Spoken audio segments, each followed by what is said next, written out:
Salut les amis, j'espère que vous allez bien, on se retrouve pour une nouvelle vidéo sur Dragon Ball et aujourd'hui on va faire la critique analyse de l'épisode 6 de Super Dragon Ball Heroes qui est sorti la semaine dernière si je dis pas de bêtises, mais avec toutes les fêtes et tout le tintouin, fallait bien bouffer et ouvrir ses cadeaux donc forcément, j'ai pas pu faire la review. Cet épisode 6 clôture enfin l'arc des planètes prison et franchement j'ai été agréablement surpris. Dans l'ensemble, l'épisode 6 de Super Dragon Ball Heroes reprend les mêmes critères, les mêmes codes que tous les épisodes précédents, tout simplement un personnage qui était fort à l'épisode précédent devient un personnage nul à l'épisode suivant. On a eu un Végéto Blue, on a eu un Végéto Super Saiyan 4, on a eu du Goku SJ4, du Goku SJ Blue, enfin on a eu tout le tintouin, tout le panel de l'univers de Dragon Ball, et on a ce personnage de Kenba qui est toujours en vie après toute la rafale de prétendants qu'il a eu. Ça devient juste impressionnant et tout simplement incohérent, mais bon, on s'en balait quand on est dans Super Dragon Ball Heroes. Là où cet épisode va être hypant, où j'ai été agréablement surpris, c'est surtout l'éveil de l'Ultra Instinct qui était juste sublime. En fait, ce qui est hyper cool dans cet épisode, c'est que l'éveil de l'Ultra Instinct, t'as l'impression que Goku, se dépasse, il est encore le dernier rempart, de survie pour sauver tout le monde, et ça c'est vraiment très bien fait, surtout que là on a un Goku qui va passer par l'étape de l'Ultra Instinct non maîtrisé, et bim, il va ouvrir les yeux, il éveille l'Ultra Instinct complètement, et j'ai trouvé ça super beau graphiquement, et surtout que tout ce qui va suivre dans l'épisode est juste magnifique, puisqu'on a un Goku Ultra Instinct qui va prendre légèrement le dessus sur Kenba, et c'est là où en fait ça va un petit peu me titiller l'anus, parce que forcément pour moi l'Ultra Instinct reste vraiment la technique ultime de Dragon Ball. Au-dessus il y a le soleil, tu vois ce que je veux dire, tu peux pas aller au-dessus de l'Ultra Instinct, et pourtant on a un Goku Ultra Instinct qui va faire un Kamehameha en Ultra Instinct éveillé, et ça va même pas tuer Kenba. Kenba va être certes HS, caput draconite sur le sol, mais il n'est toujours pas mort. Et c'est là où ça me gêne de plus en plus, puisqu'on a un Kenba dans cet épisode qui va dire au personnage de Goku, mais qui es-tu à la fin, puisque il va voir ce Goku en Ultra Instinct éveillé, il va forcément être surpris. Il avait déjà haï le personnage de Goku quand il était en forme Super Saiyan God, puisque il a l'air d'avoir un passé avec le premier Super Saiyan God, donc peut-être Yamoshi, et c'est là où ça devrait être mieux expliqué. Si jamais on devrait nous faire un arc complet sur le personnage de Kenba, j'aimerais avoir son background. Pourquoi le gars, il arrive à résister à autant de rafales?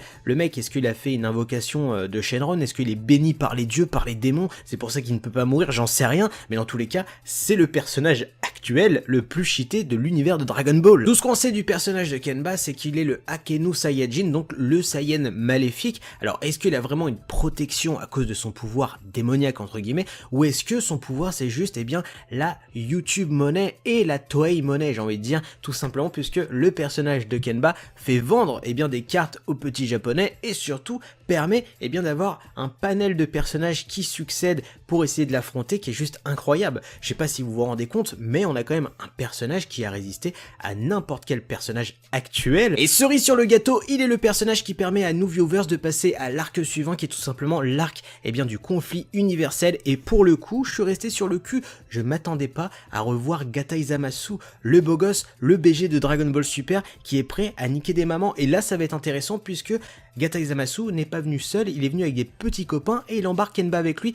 Donc, vous l'avez compris, à l'arc suivant on aura encore du Kenba, mais avec un Gatai Zamasu qui est prêt à se venger, et cette fois-ci, pour tout univers confondu. Et très franchement, je ne sais pas vous, mais moi j'adore ce nouveau design de Gatai Zamasu. Toute cette partie non immortelle qui était partie en sucette face à Végéto, elle a été remplacée par un truc un petit peu robot, tu vois ce que je veux dire, et surtout qu'il est accompagné d'autres personnages. Est-il le sbire de quelqu'un, ou est-ce que c'est ses sbires? Ça, j'en sais rien. Là où ça va être intéressant, c'est qu'on termine cet épisode avec un Goku, qui a explosé avec toutes les planètes prison. Alors, est-ce qu'il a réussi à se TP ou pas? Ça me fait penser étrangement à Goku qui était seul sur Namek et qui a dû un petit peu prendre la fuite. Dans tous les cas, tout ce que je sais, c'est qu'on va démarrer ce nouvel arc avec Vegeta en héros. Et très franchement, même si cet épisode 6 démarrait avec le même encodage, le même rythme, que les épisodes précédents, je trouve que cet arc se conclut très bien, avec un Goku qui explose seul sur les planètes prison. Donc à mon avis il n'est pas mort, je pense qu'on n'est pas dupe, mais surtout on va démarrer ce nouvel arc avec un Vegeta qui va s'empresser d'aller sauver l'univers 6, puisque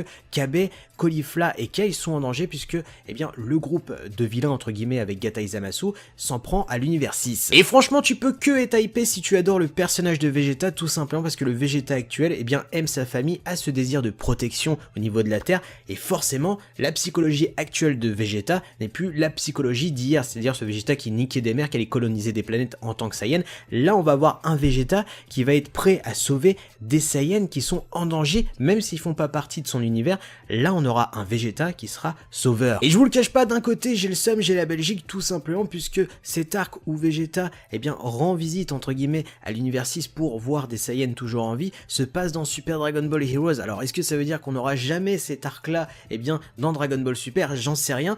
Et franchement, je suis énervé d'un côté parce que ça devient de plus en plus intéressant, il nous faudrait des épisodes de 21 minutes comme Dragon Ball Super. Là pour le coup, j'ai été enjaillé comme Jaja, je ne sais pas vous, c'est à vous de me dire tout ça en commentaire, de liker, de partager et de vous abonner à la chaîne YouTube. Sur ce, moi je vous laisse, tchuss!